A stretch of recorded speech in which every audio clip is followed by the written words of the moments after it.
Il était une fois une histoire, l'histoire d'un enfant.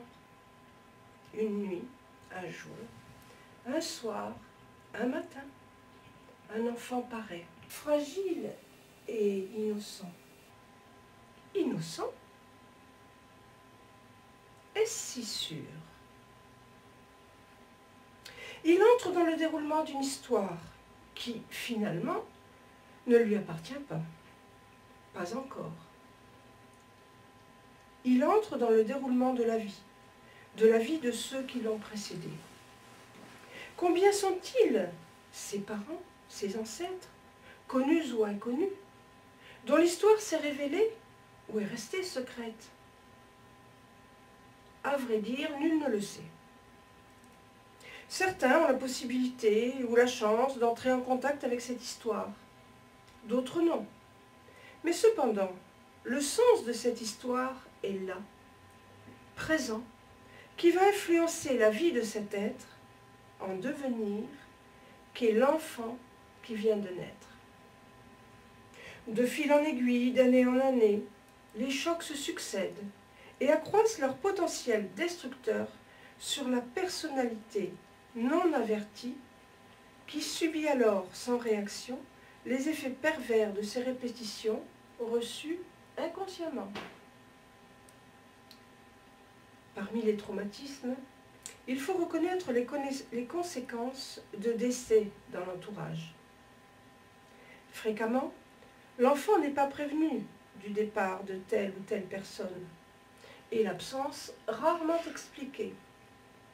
Alors, se construit au fond de lui-même un espace de questionnement, d'interrogation, de reproche, d'incompréhension vis-à-vis de ce monde d'adultes dans lesquels les choses apparemment graves sont cachées, gardées secrètes, inexpliquées.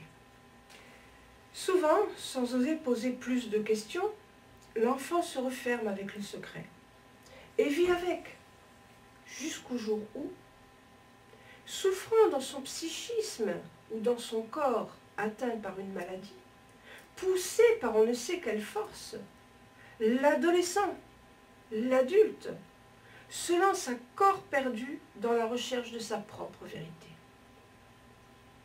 Et là, brusquement, les traumatismes, les chocs, demeurés jusqu'alors silencieux et enfouis, se révèlent au grand jour en même temps que les émotions profondes qui les ont accompagnés, causant sur leur passage l'effet dévastateur d'une tempête au fur et à mesure que se révèlent les insuffisances des générations précédentes.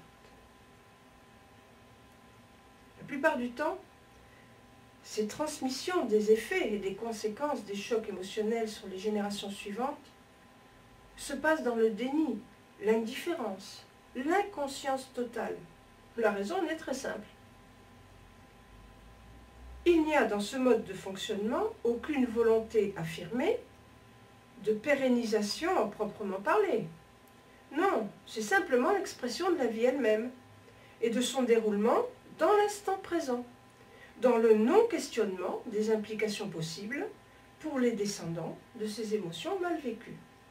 Autrement dit, chacun traite sa réalité au moment où elle se passe, sans chercher ce qui va se passer plus tard. En effet, le vécu de l'instant présent oblige à traiter les informations comme elles se présentent, et avec les moyens dont dispose chacun pour s'adapter. Cependant, les manifestations induites par un traitement ultérieur de cette information sont purement et simplement stockées dans le cerveau, sans limitation apparente de ses capacités de stockage. L'expérience démontre par la suite l'importance de ces données, mémorisées jusque dans les moindres détails, et l'influence que ces mémoires émotionnelles exercent sur la personnalité de l'individu jusqu'à son dernier souffle. Peu de personnes connaissent dans le détail la vie de leurs ancêtres, le quotidien qui était le leur. La plupart du temps, ce qui est connu se limite à l'aspect apparent de la vie des parents. témoins les plus proches de l'histoire familiale. Parfois, il est possible d'accéder à une histoire un peu plus lointaine, ou à un pan de l'histoire du clan, lorsque des grands-parents connaissent encore et peuvent raconter aux plus jeunes. La mémoire du ou des clans s'ouvre plus rarement sur des histoires plus anciennes, jusqu'à la 4e, voire la 5e génération. Une clé qui permet de remonter le fil du temps, d'accéder à ces mémoires et de les faire revivre, est aussi simple que ce qui s'énonce maintenant. La première génération vit l'événement. La seconde génération connaît l'événement.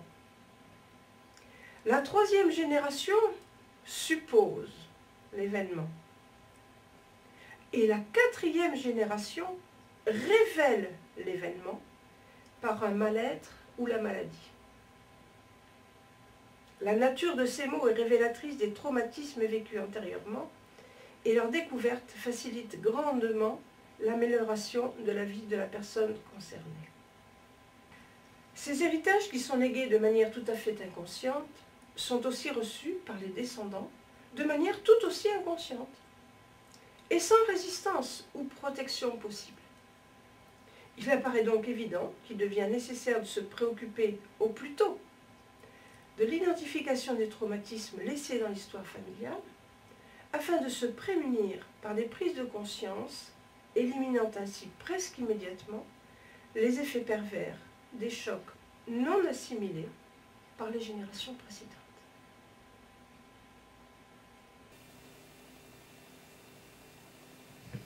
Donc tout ce qu'on vit aujourd'hui, les choses qu'on fait vont avoir des conséquences. Ce qu'on ne fait pas pour régler certains problèmes vont avoir des conséquences sur nos enfants, leurs enfants et les enfants de leurs enfants, ainsi de suite. Alors il faut tout le temps vivre avec régulièrement le recul de penser aux générations futures.